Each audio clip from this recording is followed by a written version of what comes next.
A lot of people just randomly don't believe in celiac disease, like some sort of myth. Joined by How to Celiac on the podcast today, and she's masked a super engaged community online by creating funny skits, kind of talking about her personal experience and struggles being a celiac. Have a protein powder coming in. Morning coffee. Never had a regular bowel movement. I don't think in the last 7 years I've had a regular bowel movement. Maybe I should get that checked out. And even Mark was like bowel movement. Yeah, and exactly. I was like, what? Like just shitting. Yeah, like, exactly. Yeah. Like I don't like. I'm happy to talk about. Some people go like, oh, how dare you talk about a poo? Like, it's everyone does it. I've done one video that accidentally just went viral anyway because it was like a fun skit video and it just worked. And they were like, "You're amazing, you've done this," and then they gave me another one, and I was like, "Oh." The pressure, the like, absolute pressure to like perform. Like, I was like, "Here's the idea," and they're like, "We love it," and I was like, "Okay," it gets like I don't know, like 2,000 views. I was like, "Wow." Could you do me a massive favour and click follow or subscribe button? It helps the podcast out so much. Hello and welcome to the Make It Sane podcast. I'm joined by Morgan from How to Celiac. How are you doing today? I'm doing great. Sun's out. It's finally feeling a little bit summery. So It's amazing to have. happy. Yeah, it's so good. It's amazing to have you on the podcast because I had Phil hates gluten, and I said to him, I was My like, guy. who should I get on next? And he was like, Morgan. And I was like, oh, so he actually said How to Celiac, and I was like, I'm pretty sure I reached out, and I was like, you mean Morgan? He's like, yeah. So it's amazing to like have you on the pod. Like, Yeah, he's the best. yeah. Do you Legend. guys speak quite a lot? Like, within the Yeah, community? just over Instagram and Yeah. stuff. I feel like there's not a lot of people in our very specific gluten-free / dietary requirement humor niche. And I feel like your guys' content are like quite similar in terms Yeah. of your approach to like using your kind of humor. Yeah. For the listeners, if they've not come across your page before, would you like to do like a bit of course. introduction? Like, Oh, goodness. So I originally started How to Celiac as a way of learning what celiac disease was because like a lot of people when they get diagnosed, they get absolutely no information other than stop eating gluten. So that's why it was called How to Celiac, sort of based on like the how-to books, but also How to Dad, which is a New Zealand comedian Okay. who I love him. So, and I started off with just doing like information and facts and food, and that sort of was like okay, and then I got bored of it, and then I really like humor, and I really like explaining things in a maybe funny way, and I didn't know how that was going to do or that anyone would relate to it, but people did, which is really cool. So basically nowadays I just do like I go out and eat, food reviews, do some baking, and I make funny content about being gluten-free. and I was gonna say you did performing arts when you were younger. Yeah, Do you think that's helped with like creating the content? Yeah, now? well, my university degree is in performing arts and musical theatre, which I'm not doing at the moment, or maybe never, but it definitely helps with putting yourself out there because the whole 3 years of that degree was psychological torture. Oh, really? It was a very interesting experience to always be so put on the spot, so in front of everyone, it's always being given feedback in front of everyone, and just you have to completely remove any ego towards like feeling embarrassed, or else you just can't do good acting or singing. Blah, I think that's blah. a lot of people say that. You know, when they start a page, like they're quite nervous to like get in front of the camera. And, like, it's definitely very hard to like watch yourself, I think. oh, really? Because Because obviously you edit it all yourself as well. Yeah. I just pretend it's not me. Yeah. I know everyone says that, you know, with the podcast, they're like, oh, like, do you find it weird listening to your voice? But I think like now I'm just kind of like, you just get used to you're it. used to it once you've done a few. At the start, I was like, oh, this is horrifying. And also, I am not the best at editing because I just find it quite boring. So I've tried to refine it. So I only need to do like 1 or 2 takes. Then I'm good. And then I'm done. Like, Yeah. I think they're the best ones because I think when you like overdo it, I've done it before, and it just like it takes away like the fun of it. Like, and actually creating it, 100%. Yeah. And I was going to ask you, recently come from the Freeform Festival. Yeah. How was that? Yesterday. Yeah, I was there yesterday and I saw you on stage, but I didn't get a chance to say hello. How was that? It was great. It's become bigger actually this year because it was previously it was a smaller festival, and now it's sort of grown in size. Amazing. And Margarita, who runs it, asked me to sort of host all of the talks, which I love. I was like, put me on a stage. I got to call the raffle tickets. I had the best fun. I'm surprised I've still got my voice, to be honest, but I did as soon as I got home last night. As soon as I got home last night, knowing that I'd be here today, I was like, vocal rest. Like literally. Is it just the one day? Yeah, it was just the one day. They've got one in Birmingham at the end of the year, and then they also do. So they do it all over the UK then. Yeah, well now they do. It was pre-pandemic. I think it was Manchester, London, and Bristol, and then it was just Bristol and London, and now it's Birmingham, Bristol, and London. Because I found like when I went along, like I found actually some like algae brands like I wasn't aware of. Yeah. Like, so it's like gluten, but there's like a few algae. It used to be very specifically gluten, dairy, and refined sugar-free. They've sort of dropped, I think, the refined sugar part of it. A lot of the brands are still refined sugar-free, but just to open it up to more people, like Burrow 22, the donuts. Are you able to eat those? I don't know. I think they're top 14 allergen-free. What are they called? Burrow 22. I've not had donuts like in Are you years. kidding? Like because every time it goes to like Sainsbury's or supermarkets, I've always got like that may contain. I'm like awful. Okay, so I'm pretty sure that you might have to definitely double check on that. But Ryan, the guy who runs Burrow 22, he bought 400 donuts and he sold out in like 2 hours. Wow. And then the legend that he is, he went home and did another batch of them. He like baked another, well, not baked, they're fried, they're incredible. He went home, fried another 120 donuts, took 4 hours, came back right at the end of the day. People cheered when he came in because people were so excited to have his donuts. He's literally tapped into this very like specific market. He must be absolutely killing it. Oh, well, yeah, but the thing is he said he's been up since 2 a.m. because they don't have the longest shelf life because they're fresh. Yeah. And so he'd been up since 2 a.m. that morning, and it was like, and he went home to make another batch. I honestly think he just really cares about people getting their donuts, and that's what I love. I've seen the queue. Is it for the Peaky Blinders? Oh yeah. Yeah, I've never heard of them before. I think that's more Bristol based. I think. Oh, okay. I think. They top 14 as well. No. Don't know about Yeah, that one. I seen the queue and I was like, I don't have the patience. Yeah, I know. I didn't didn't either. I was like, I was around at the end of the day, so I did get a meatless sausage roll from them, which I haven't tried yet. But yeah, another huge bakery people love. Yeah.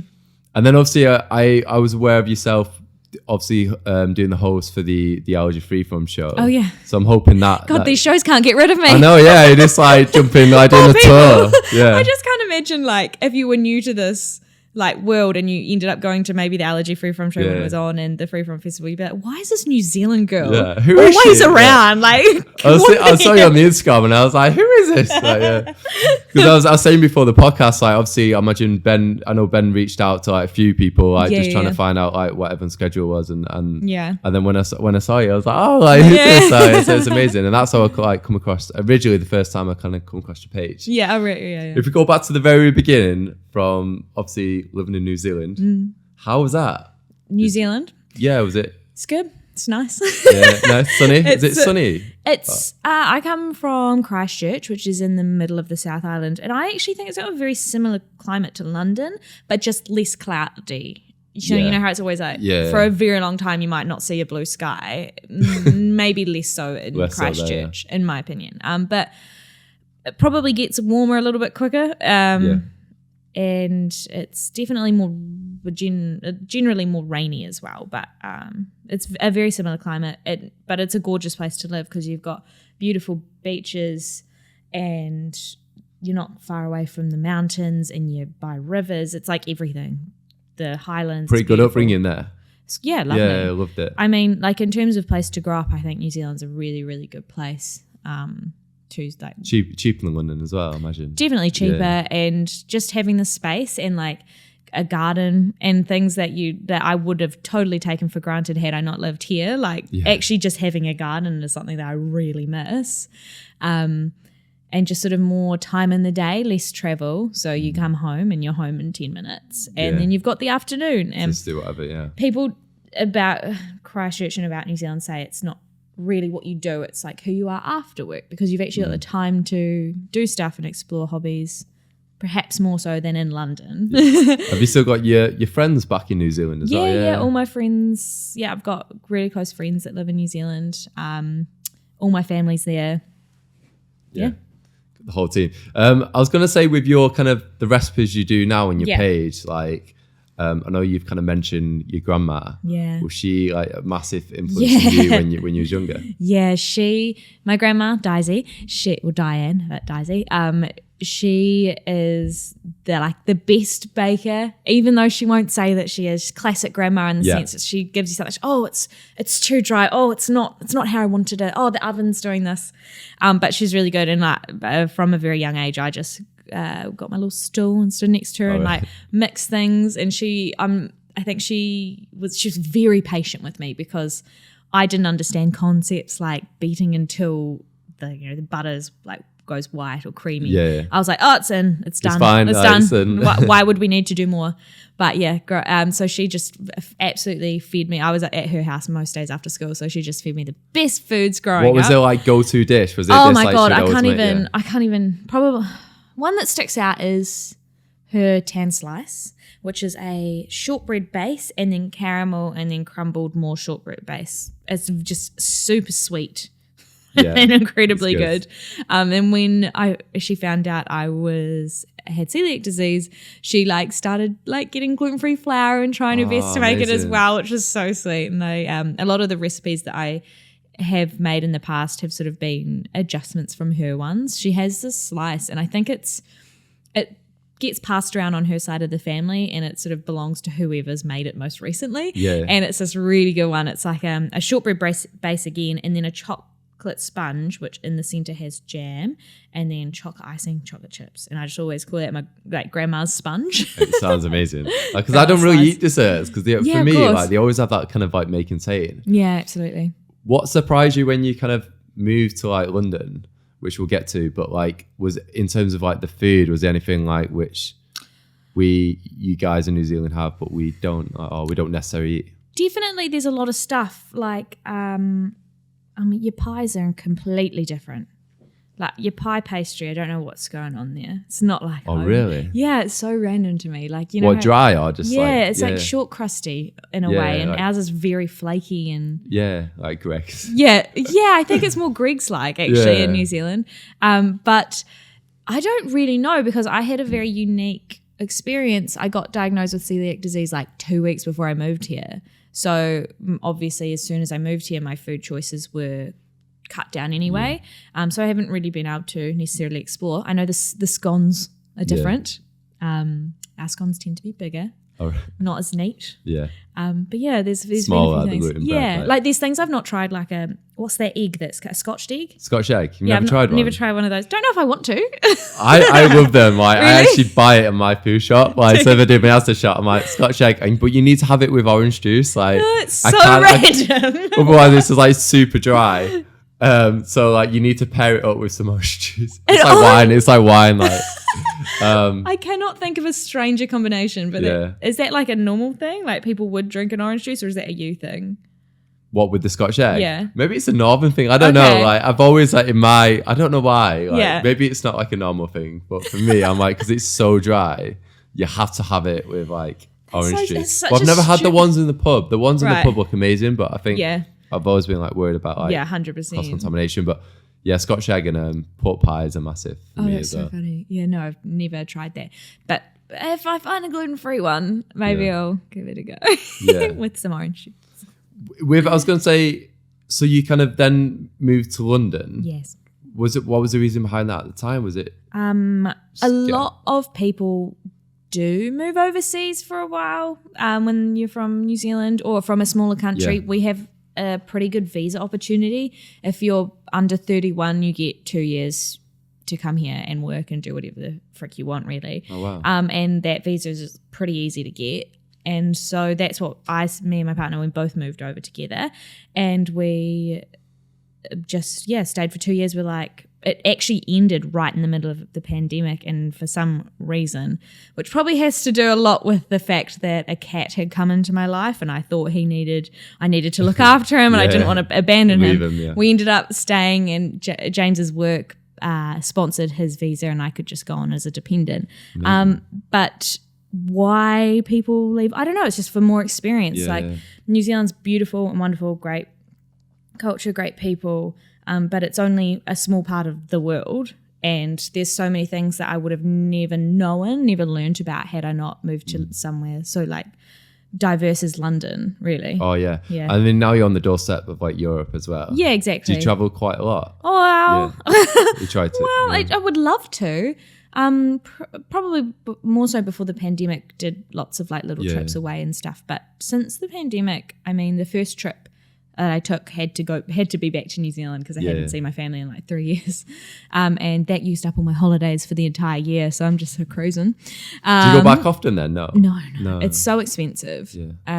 What, just for the flights? Just my flights return back home at the start of the year were like £2,500. Jesus. I was like, okay, but my dad sort of was like, oh, pay for some of it, because otherwise I was going to be like, I'm not coming. I'm scared. I was like, it's a lot, but yeah, we sort of halved it. It was so expensive, so it's just not like feasible to go back that often. And when you do go back, you get so much jet lag that you have to go for a good chunk of time. So 3 weeks is probably my minimum that I would go. Make it worth it, yeah. And that's hard because like, how long's a flight? Is it?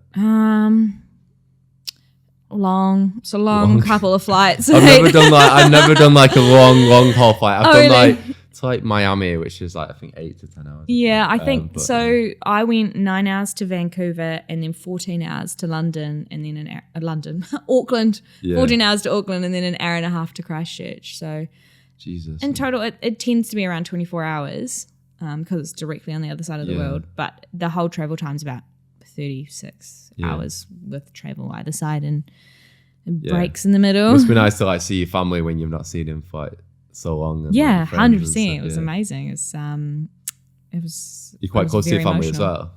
Yeah. Yeah. I mean, not physically. Yeah. Couldn't be further away. Yeah. But I talk to them all the time. Yeah. And then obviously just before you moved to London, is that when you found out you become celiac? Yeah, literally the reason I went to the doctor was because I didn't know what the NHS system was like, and I knew the New Zealand healthcare system, so I was like, might as well get some things checked before I go. Before you go, yeah. And it was literally 4 weeks, and I had gone for the reasons that a lot of people experience. I was like, I've never had a regular bowel movement. I don't think in the last 7 years I've had a regular bowel movement.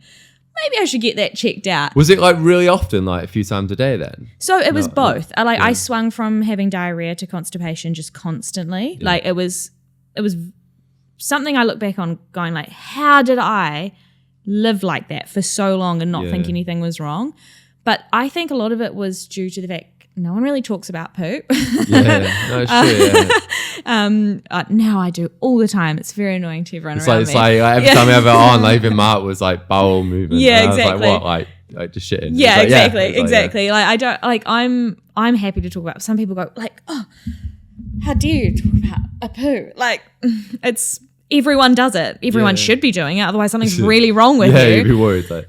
So I swung between it would be like 4 days of diarrhea, and then I'd have like one really normal poo in the middle, and then I'd go straight to being constipated for like a week, and it just was that for years. And because no one speaks about it, I didn't know that anything was wrong.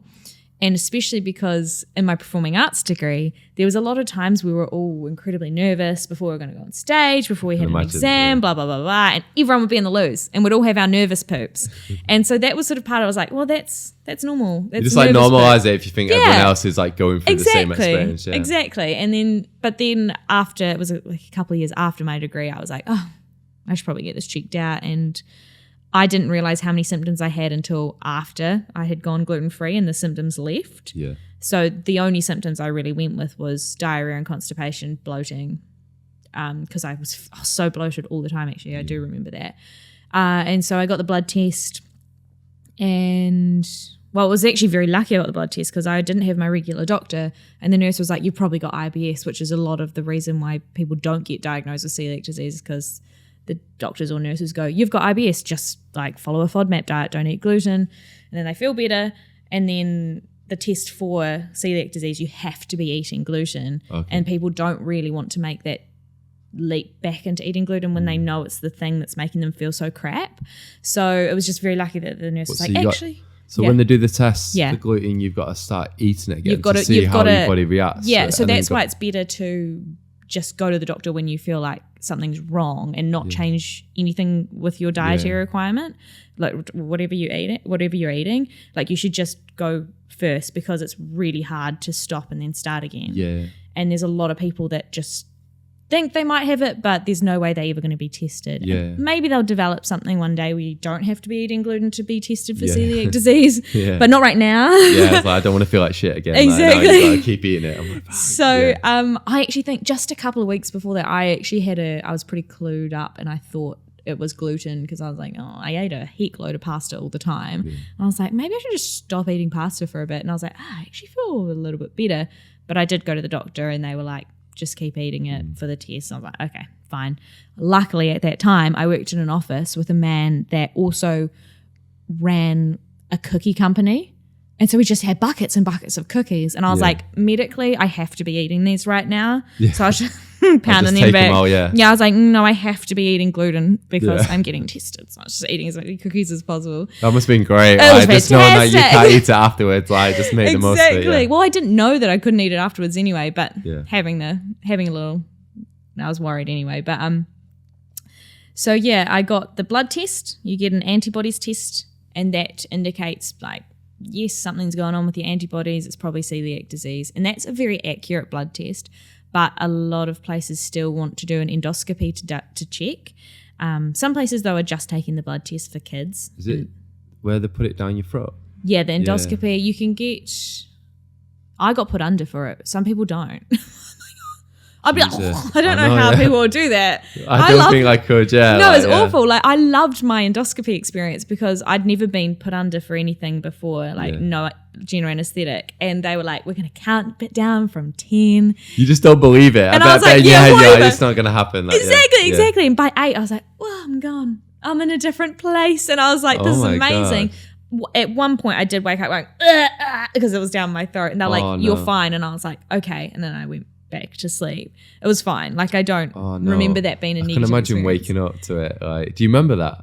I remember just waking up and going and then they were like, you're fine. And I had no like emotional connection to that. Like I didn't go like, I'm freaking out. It was just like I woke up and there's like something down my throat. I know, yeah. Like, oh yeah. That'd be terrible. So they just take is it a bit of the intestine? Yeah. So I think that I don't really know, but I don't know if for some people they can just have a look around and be like, whoa, the damage in here is terrible. For me, because it had to be done so close to my blood test and I didn't get to be eating a lot of gluten before that endoscopy, they did take a biopsy because they looked at my gut and they're like, it looks all right. Like we couldn't really tell. So we took some of your gut and then we, I don't know, put some bread on it. I don't know how they do it. And they're like, yeah, you definitely have celiac disease. And that was just a couple of weeks before I left. Yeah.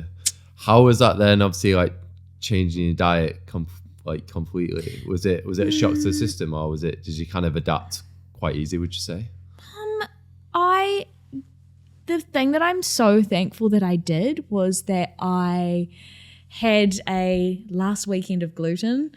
And I ate every single thing that I knew I wouldn't be able to eat for like a little pie forever. Like a little pie. Like I'm just gonna eat everything. Even like, can you have McDonald's now? No. In Spain. In Spain? Yeah. Oh, wow. Just Spain. Like, no, there's like 11 countries that do gluten-free McDonald's or something. Oh, wow. Spain's really good. Yeah.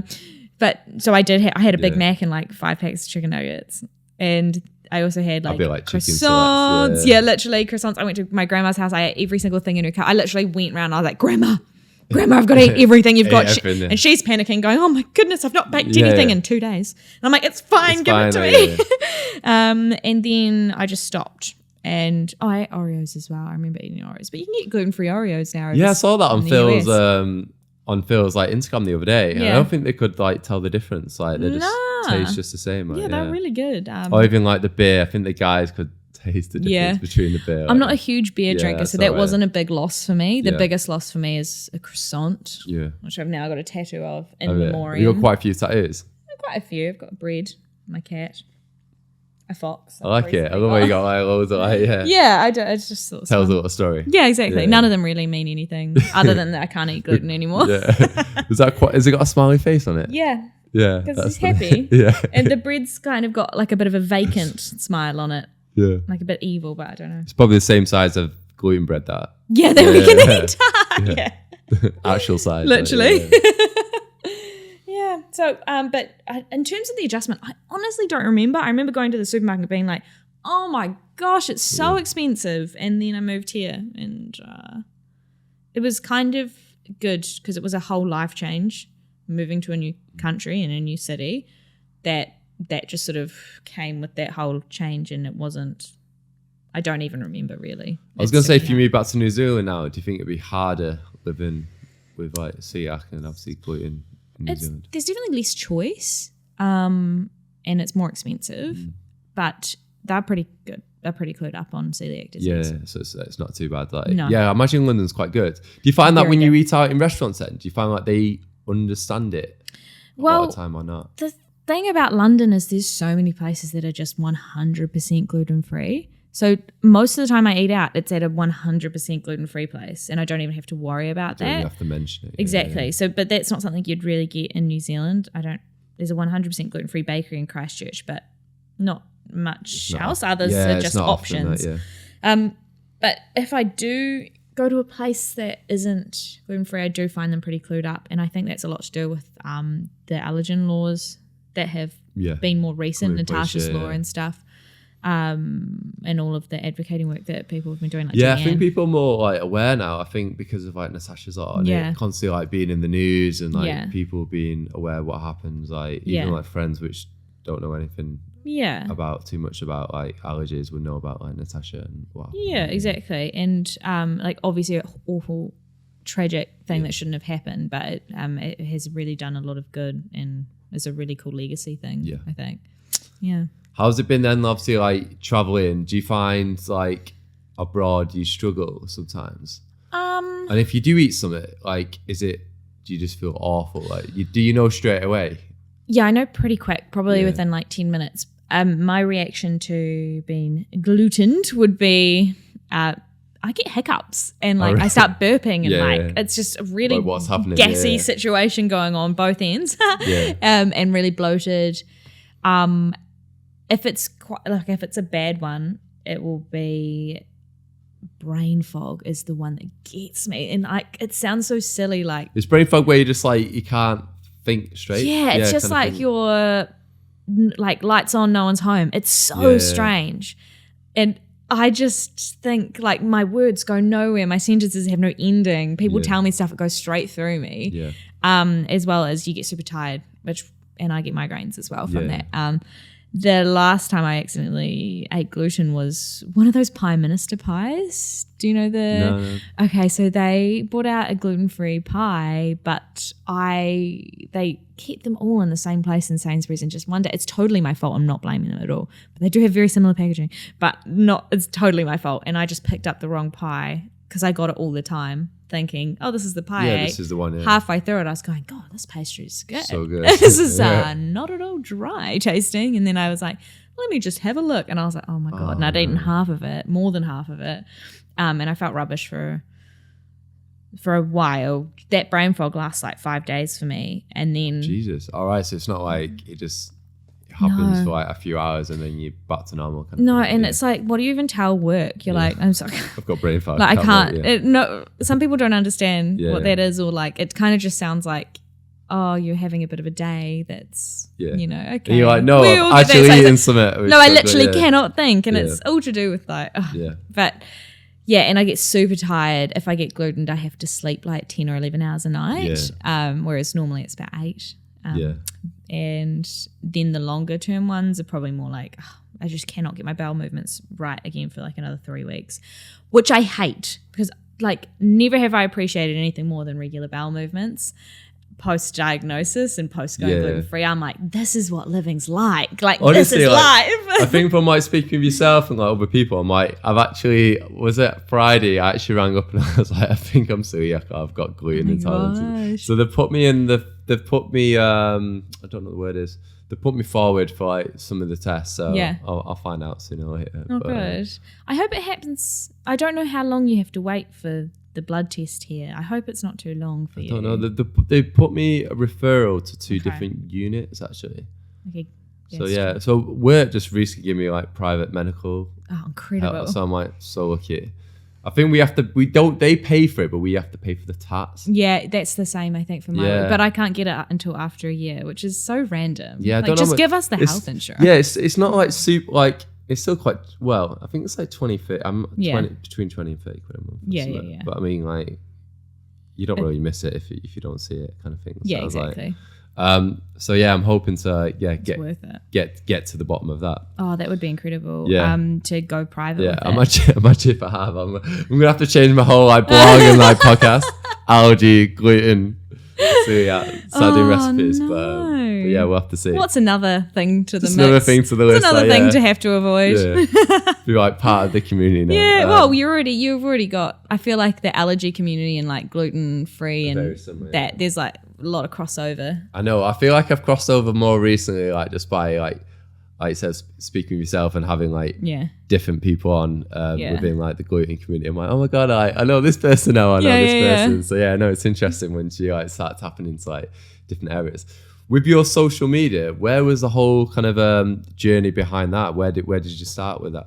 Well, I just started with facts and stuff and taking photos of the pizza I had in Rome because I was like very innocently, I was like, oh, I've just eaten a gluten-free pizza in Rome. The people need to know about this. Of course, people do know about this. I didn't know about anything and so, like to do with social media.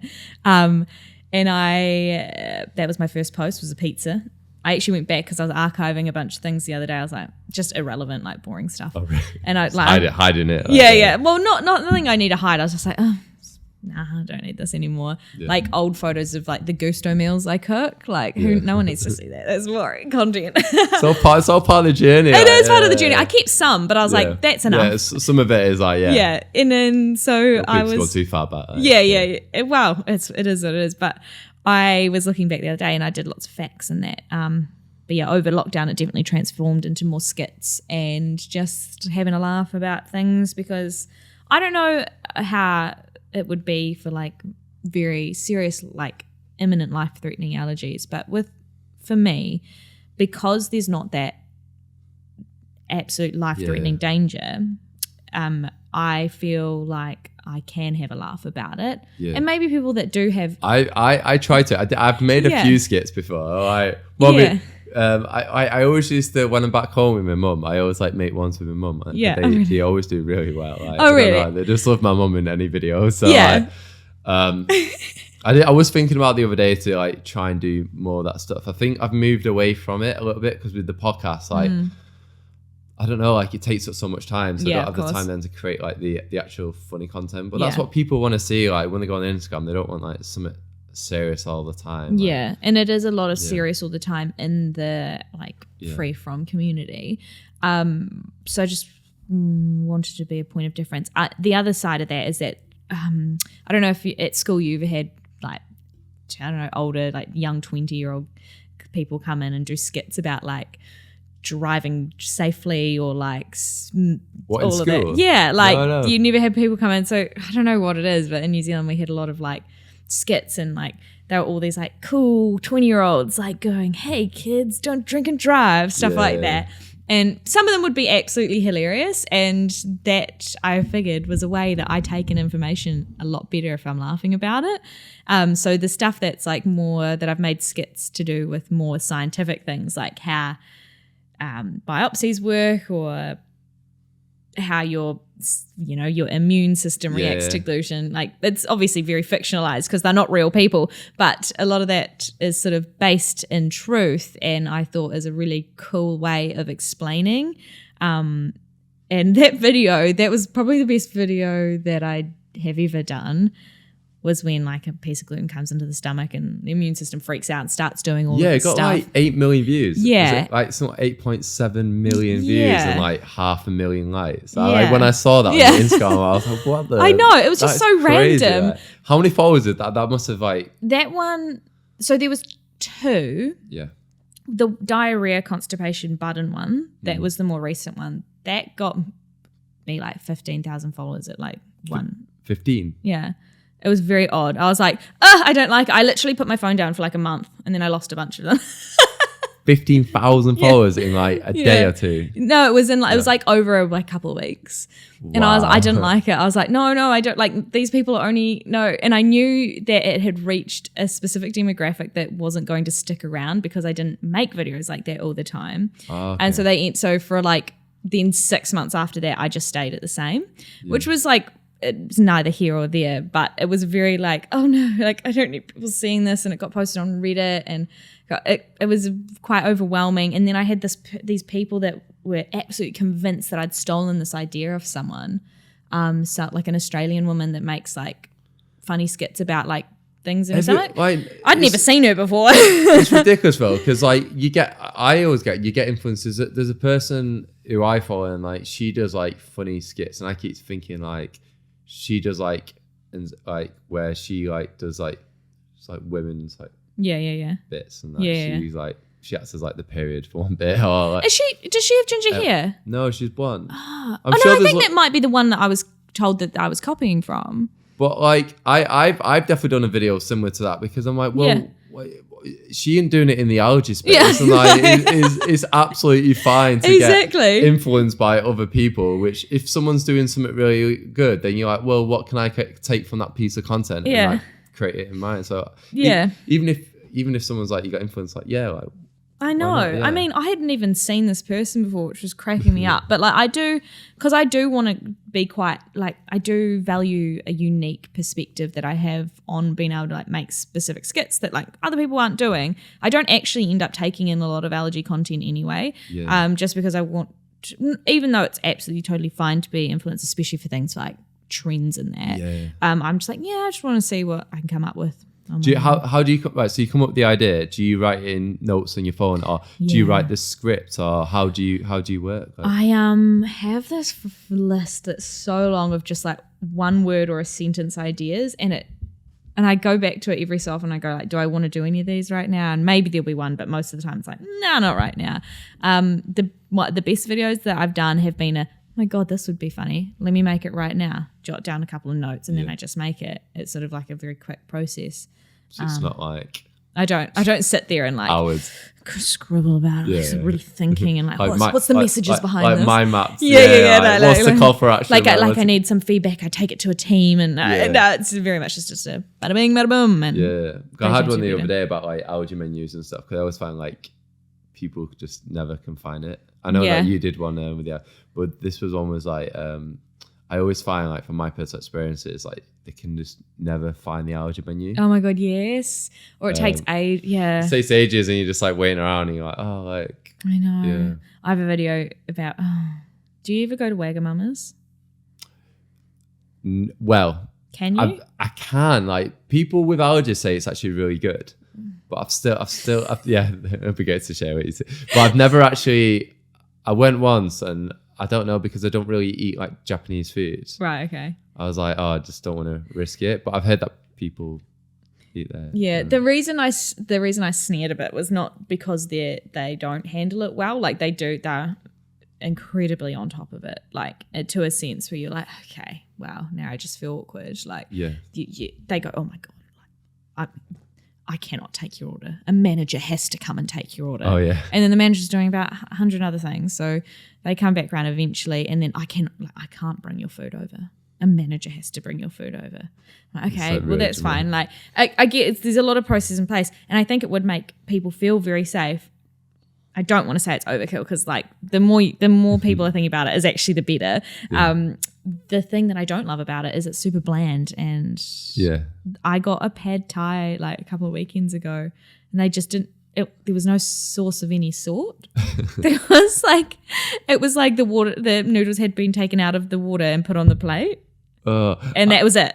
It was awful. I love it when I went to a restaurant. I went out with my friend, and he come from Manchester actually. Yeah.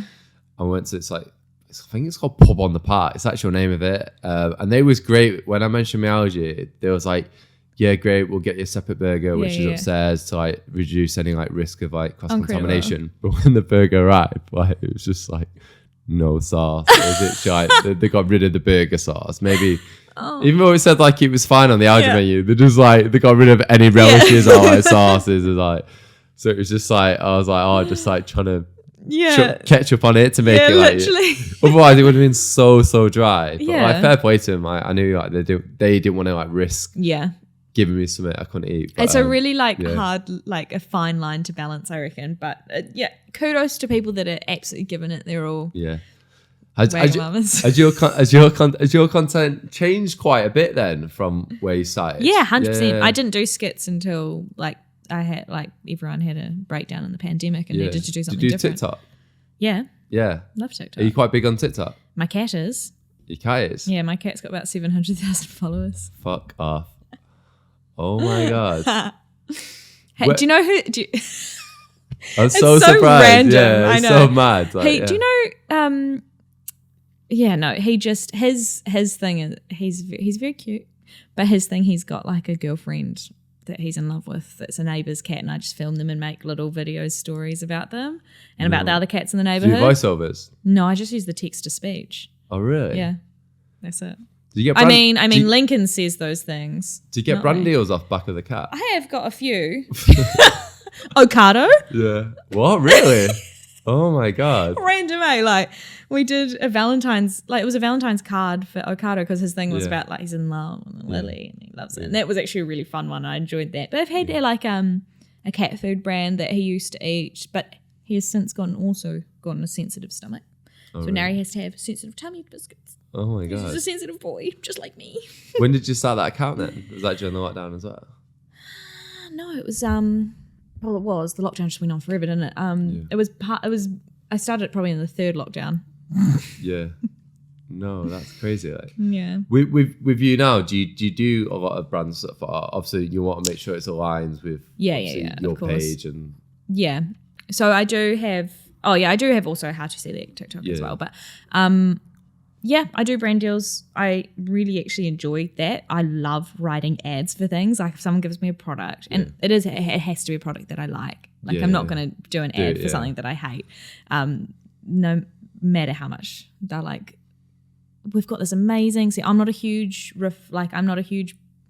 I love sugar. How am I explaining this? Yeah. I love sugar. I'm not the type of person to really advertise anything that's like low in sugar because it's got dates in it or because it's got like a sweetener in it, because I just don't like the taste. Yeah. But there are things that definitely align with me that I do eat, and when they go like, this is our product, this is what the USP, unique selling point is, and they tend to approach me and they go, do what you want with it. We like how you do your ads. Because I just make them skits as well. Yeah. Or I try to. No, not all of them are winners, but I do enjoy the process of having like a box, not a box, but they give you guidelines and you've got to make something in there, and I really enjoy that challenge. So yeah, I've had a couple of good ones. Nomo, we were talking about Nomo before. Yeah, that was my first ever brand. Yeah, sponsored I love them. Brand. Yeah, that was like, I ended up doing like motion design. Really? It was different. That's pretty cool. It's like stop motion with like the chocolate bar, because it was during the lockdown as well.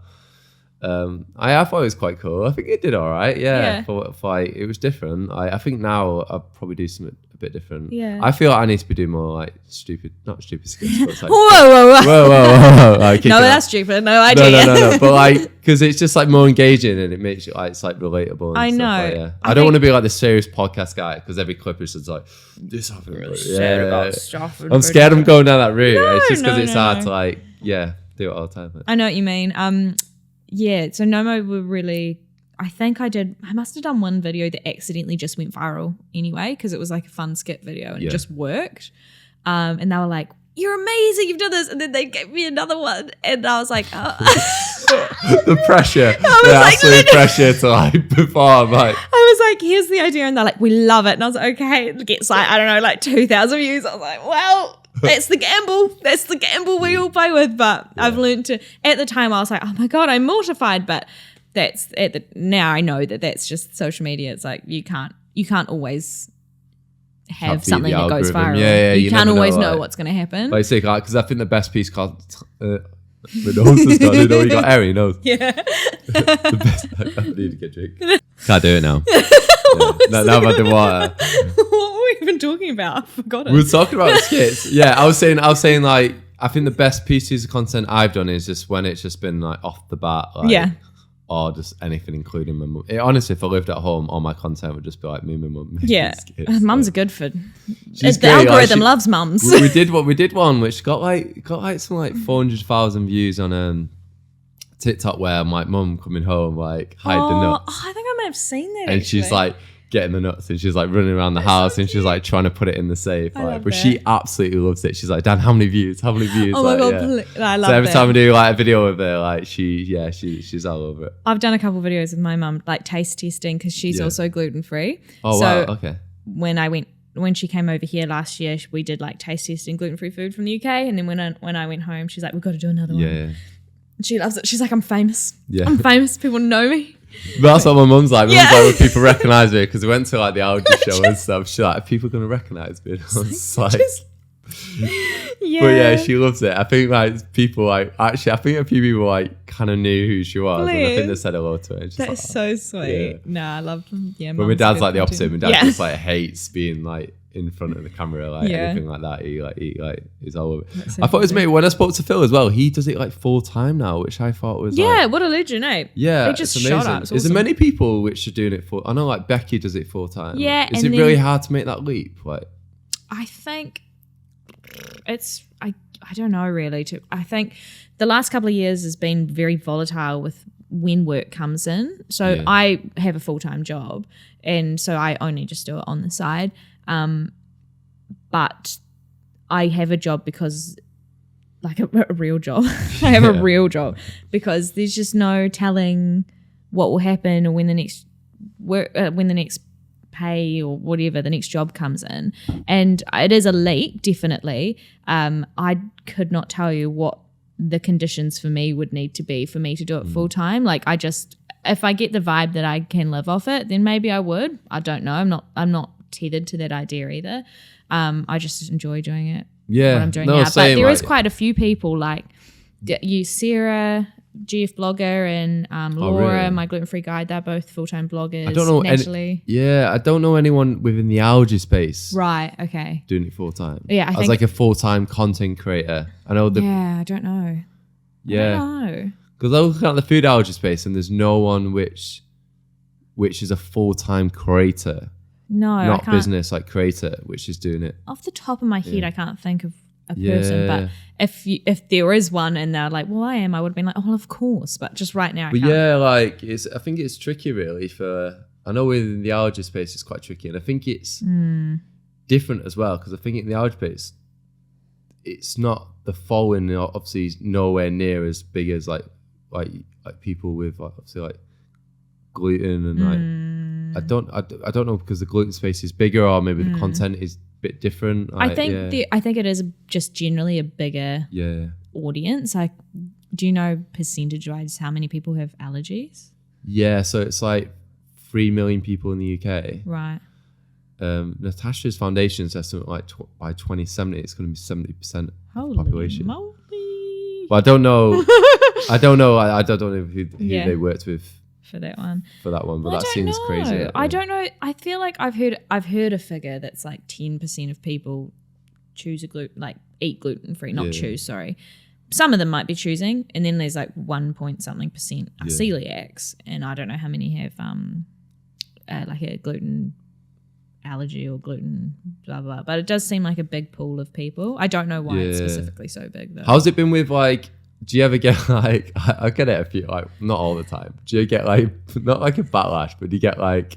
Does it get to you if someone like messages you and like they Yeah. don't like what you've got to say? Or I mean, like I try and not let it get to me and stuff. But there's been times where Yeah. I've read it and my girlfriend's like, just forget about it Yeah, now. yeah, Like yeah, it's yeah. done. Like you've done it and you've stuck to yourself. Like I'm getting better at just being like I don't really. It doesn't happen often, but yeah. Yeah, I mean, I used to definitely, and it was only people that I think I was lucky I got used to it when like a couple of my videos went viral and it just had all sorts of people with all sorts of like thoughts and beliefs, and a lot of people just randomly don't believe in celiac disease, like some sort of myth. Oh, really? Gluten, everyone can eat gluten, or there's people that go, actually, no one should be eating gluten in the entire world. And it's like, okay, well, whatever. And so there's a lot of people, I got a lot of that all at once, and that really just, I was like, this is awful. I never want this to happen again. Like, I hate this. This is why it was awful. I literally didn't post anything for like 3 weeks because I was like, I don't want to. Feels weird. It just feels weird. I don't want anyone to like message me or anything. But I have had, I haven't had heaps, but you just do get the random one. And now I love making like I have people say that I fake having celiac disease and stuff. Oh my God, I've been listening to the podcast called Do You Believe in Magic? No. Oh my God, right. So it's like the best podcast like I've been listening to. It's a bit like Serial. Do you remember when Serial come out about the guy who supposedly like killed his girlfriend, and then they did this whole podcast and trying to find out whether he did or didn't? Oh my God, no. He's out of prison now, which is oh my God, because that's crazy. Because of the podcast was like such, because like obviously the journalists like delved in deep and was like interviewing all these people. So there's a new podcast which so Serial was like the massive one, and it really put podcasts on like a platform, really. Right, okay. So I would say give that a listen. Okay, I will. And then a new podcast came out a few weeks ago called Believe in Magic. Yeah. And it's about a girl who had a brain tumor, and she set up a charity, and she got like One Direction like supporting it. Oh wow. And she was like helping loads of like really like sick children. But then she not have it. And then I don't want to give it away, but basically a journalist like delves in deep, and one person was like, I actually don't think she's ill as like what she's making out to be. Right, yeah. And he was like, he's trying to find out like what hospital she's in, and no one can find out what hospital she's in. And it like, I don't want to give away, you need to like listen to it. It's insane. And honestly, I'm listening to it, I'm like, oh my God, so maybe she doesn't have a brain tumor. Like, oh my and like God. It's crazy. Honestly, it's the maddest, craziest podcast I've listened to. Yeah. And it's like then they do like 2 episodes a week, so it's ongoing at the minute. It's like 6 episodes in there. There's a similar story, I think an Australian lady. So I feel like that might be a similar story. But yeah, I don't know what it is that people would think that like I was lying about. I think it would be a very strange like graft to spend 4 years on social media just pretending I've got celiac disease. Like, it'd be just a very for niche lols. thing. Like, it's like me. Imagine like I didn't have an allergy and everyone like I've just spent all this energy into something. I know. And it's just like, I mean, imagine if you didn't have something, but you're also really good at understanding the very small nuances that people can relate to. Like, it would be quite a talent to just be able to tap into it. But I do definitely can confirm I do have celiac disease. But I'm glad we've clarified this on the podcast. You've heard it first on the Make and Take podcast. I can confirm. I'll pull up my doctor's note. But I enjoy making like response videos to stuff like that just because they're funny. Like they're good cannon fodder, really. And so I made like a what I do in the day as a person that fakes having celiac disease. Oh, I saw that. Yeah. And so like I go like, I'm going to go buy more expensive bread because I choose to spend more money, and then my receipts blah blah blah, and I can't go here. Yeah, it did pretty well. And then I got someone commenting saying like, I can't believe you would fake having celiac disease. I actually have it, and I am disgusted that you. And I was like. Okay, well, not everyone's going to get a joke. Not everyone's understands sarcasm, but like everyone's on the same level. Yeah, I got something the other day where like I was like posting about how algae deaths. There's this like common thing where everybody thinks it's like it happens all the time. I had like a professor on the podcast. He was like, "Look, Dan, it doesn't. It's actually doesn't happen all the time. Really, it's actually what is on the rise is people getting administered." Because of anaphylaxis in hospital. That is on the rise, but the deaths has actually stayed the same over the last 15, 20 years. It's not gone up or down. But it's something people think happen quite often. Yeah, because of like the media and like the news. So I like shared a snippet of that, and then I got like one comment was like, yeah, but the people getting administered to hospital is on the rise. I was like, yeah, he says that in the video, but like the overall picture, if you look at the overall picture, the point of the video is like to say that algae deaths is not on the rise. Yeah. Because I got a video, I got a DM the other day, and this like lad, like his girlfriend like was like really worried that he could die because of his allergy. So it's just like, I think this is like common thing, like because you see it all in the news. Yeah, like, it doesn't think, like, help. It could be you next, and it's like, well, no, like Literally. it's actually like really, really slim, and that's the point I'm trying to get. It's across. like when when the media like picks a very, very unique story, but blasts it everywhere, and then all of a sudden people are like, wow, that's crazy. This is so much more worrying than we have to think about it. I didn't know that, to be honest. But I don't really know a lot about allergies. Yeah, no, that's what I mean. Like I'm learning. I'm on the autoimmune side, so I don't know. Yeah. What's next for the page then? Have you got like? Yes, good question. Have you got goals? A book deal. Yeah, I've got all of those coming in. TV show. Yeah. No, actually, like one day I would love to have a travel show where I go and eat gluten-free. That's like would be so cool. So but what's next? Probably just more of the same, to be honest. Yeah. Consistency Over time. Just currently I'm trying to make my way around all of the good gluten-free places in London, so I've got like a good base, because I'd say probably 3 times a day someone goes, hey, I'm in London and I'm staying exactly here, can you tell me where I should eat? And like I love that people reach out to me, but I think it takes a lot more work than people realize to answer that, because I don't have a full map in my head of London and where the good foods are and blah, blah, blah, blah. So I want to sort of create like a little bit of a database of just my favorite places that I can send to people. Like an Excel? Yeah. I saw that someone did like an Excel once. I thought that was quite cool. Oh, right, yeah. Like a Google Sheets. I don't really like Excel sheets. Like they kind of stress me out. It's not very good. Yeah, I feel like I've been... Or like Google Maps. You can share Google Maps and stuff. Oh, really? Yeah. Because I get asked that a lot, and I'm the same as you. Like, it's a hard one to answer. Which direction do I point them in? As well, like, I would feel awful if I... pointed them in the wrong direction. In the wrong direction. I'd eaten there and then it wasn't good. Yeah. And also I think people don't necessarily understand that London's quite easy to get around, and so maybe I don't have a specific recommendation for South Kensington, but if you travel 15 minutes up the road you could get to Libby's and have a croissant. Like it just looks far away on the map. Because I've got like an Instagram group with like, there's 4 of us in it, and we've all got like food allergies, and we're all like similar ages, like, and they're always putting recommendations in there, and I keep thinking like, because it's in the group chat, I was like, we should do that, like an Excel or something. Yeah. Where people can actually then be like, oh, like this is this. It'd just be something easier than having to like, okay, let me think. Because sometimes like I try to do that. I try to go, oh, you should try this place, but it does, like I can only answer those when I've got like proper 10 minutes free, and it's London. It's London, baby. No one has 10 minutes free. And I was gonna say like the motivation behind like the kind of page is just kind of like, I just want to resonate with people. I just want, like, I love making people laugh, and that's it. And I don't really care how I do that. It's just so happened that I've found a very specific niche in the gluten-free community. I do sometimes wonder, am I funny outside gluten-free stuff? I cannot answer that question. Have you tried it? Would you ever do like a general one? Like, I would love to. Would it be like a separate page? I honestly don't know. I'm like, if it comes, it comes. Yeah. But yeah, I don't. I've always thought that. I'm like, maybe I'm not funny outside of this world. You should try it. Like you should do like page. Don't tell anyone about it. Just do another create a separate page. TikTok account and just like see if it does really well. What's another social media? Let's do it. How much time do you spend? Like, do you spend quite a lot of time? Yes, it's probably thinking and creating the content. Yeah, it's probably like all of my time outside of my working week or karate. Yeah. I do. In the weekends, it's just going to places, videoing stuff, doing voiceovers, making content. But it's not, to me, it doesn't feel like work. Yeah, because I love doing it. I think if I felt at any stage it became a drag, then I'd have to change something up.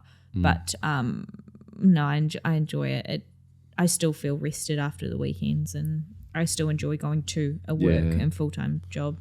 I know, it's a tricky that one, isn't it? Because I always try and not get like burnt out from like, you know, when you just like, you want to like spend every time like working on your side thing, but then you don't want to be like tired in work, or you don't want to be like burning that candle on both sides kind of thing. Both ends of the stick or something. Is that what they say? It's tricky, yeah. Both ends of the candle, yeah. Do you know I'm notorious for getting like those sayings wrong? Like I think I said what is it? It's the pick of the bunch. Yeah, but I was pick of the miss. I was calling it the pick of the crop, but I got it confused with the cream of the crop. To be fair, I do it all the time. I say stuff and my girlfriend just starts pissing herself. Yeah, and I was like, I don't know them. It's like, what have I said? Well, I always say like random stuff, and she's just like, yeah, all the time. So it's been amazing to have you on, Morgan. Lovely. It's great to shake things up on the podcast. I've had you with Phil on now. So it's great to obviously hear about your story and like how you got started. If anyone wants to kind of give your page a follow, would you like to share that on the podcast? Of course. You can find me at How to Celiac. Celiac spelt the English, Australian, New Zealand way. COELIAC. Or you find that on Instagram, TikTok, Facebook, Twitter. I don't actually have a Twitter. Don't follow me on Twitter. I never use it. I never use Twitter. I'm just around. Just flick me a message. Around. It's been incredible to have you on the podcast. Thank you for having thanks me. again. Yeah, no, it's been great. Gluten-Free community loves you, Dan. And have a good time. Welcomes you. Yeah. Well, thank you. I'm sure we'll see you at one of the Alge events soon. Yeah, you'll be hosting or you'll be running around somewhere. Yeah, poor you thank guys. you. No Cheers. worries. Bye. Bye.